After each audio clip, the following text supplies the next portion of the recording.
it was the biggest game when it came out. Like I never seen a game before that takes that long to beat. Like, I put like, I don't know, I must have put like anywhere between 3 and 8 months into this game. Really?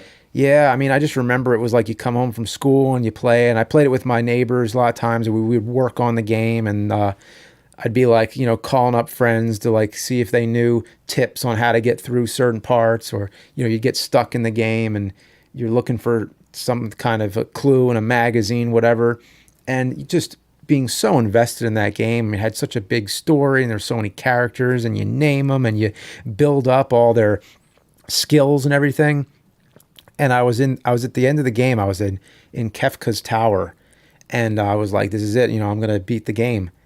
And then for whatever reason, the game just glitched out. It did this weird kind of like, the colors just changed, and it kind of froze. And it was just this really weird, glitchy spectacle. I'm like, okay, like that was weird. So I just had to hit, reset or, power it off and back on, because it was not working.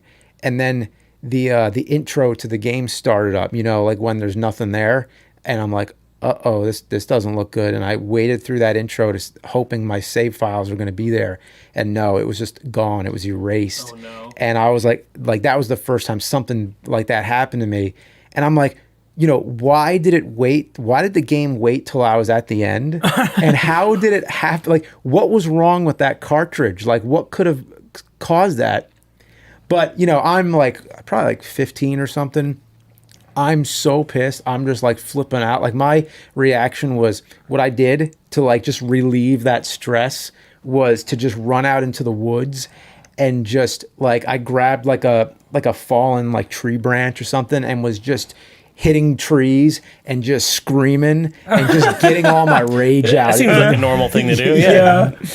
Yeah. You're leveling up out there. Yeah. So that was how I took care of it. But man, like, it's just those things just make you ask, like, why did that happen? Like, what was the technical reason why that thing? I mean, a lot of those carts had like extra batteries in them and different files, because the Super Nintendo, they kind of put more tech into the cartridge, or like, so maybe something got fried. I mean, battery or whatever. I know like, Chrono Trigger had a similar problem. I had a friend that had something like that happen. Yeah.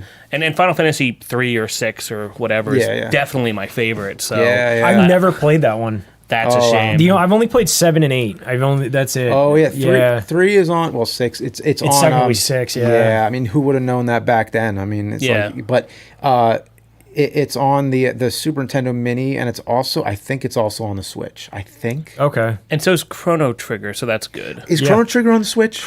Oh, I don't know. Yeah, I think so. Is it on the Mini?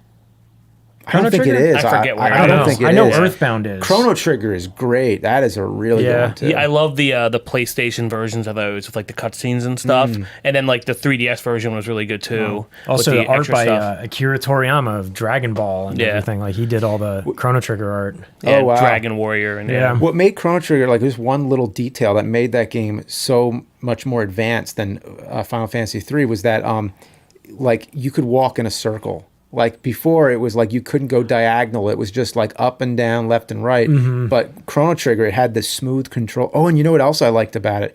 Was when you get more characters, you can see them following you, instead of it just being like they all go combine inside, into one. Yeah, I always thought that was weird. And like, the fight scenes were better. The only thing that, Final Fantasy 3 had probably the best music of almost any game. Yeah. Like the first, like the Snowfield theme or whatever is like really good. Yeah.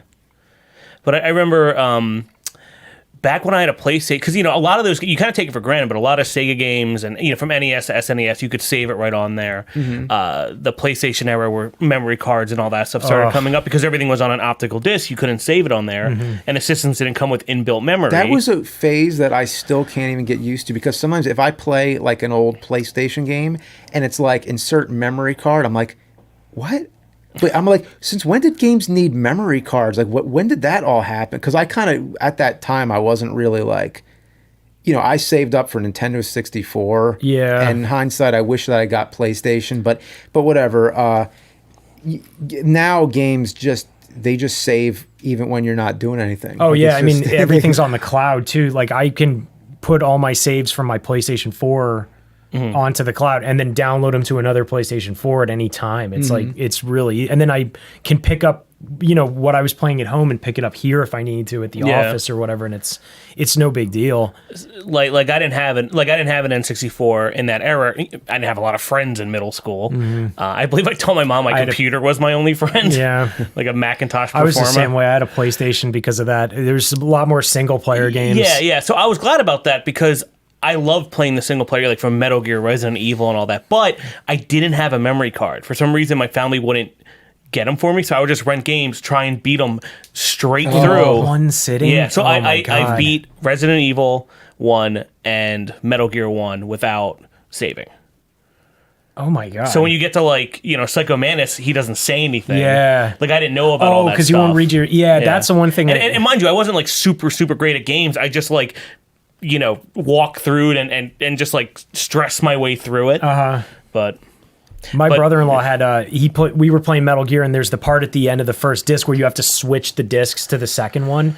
And he had one of the launch PlayStation 1s, and those ones, once you hit the open button, it resets the console. Oh. It doesn't keep this thing running. So the whole thing is you need to open the game, switch the discs out, close it, and then it repicks it back up. But if it resets it, it wouldn't let us progress from disc 1 to disc 2.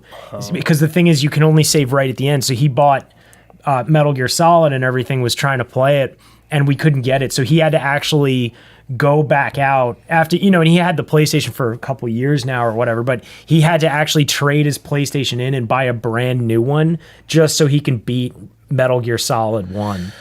Because of that. Yeah, and then that's just a worst gaming nightmare memory, whatever the hell we're talking about. Like, just not having a memory card for those few years was that's rough. Awful. And for some reason, I didn't think about needing one too much for a little while, just because, I went from NES to Genesis to PS1, right? But now, like I was saying, I've been playing Mass Effect. Like, I save, there's 30 save slots you can use. I save, every minute.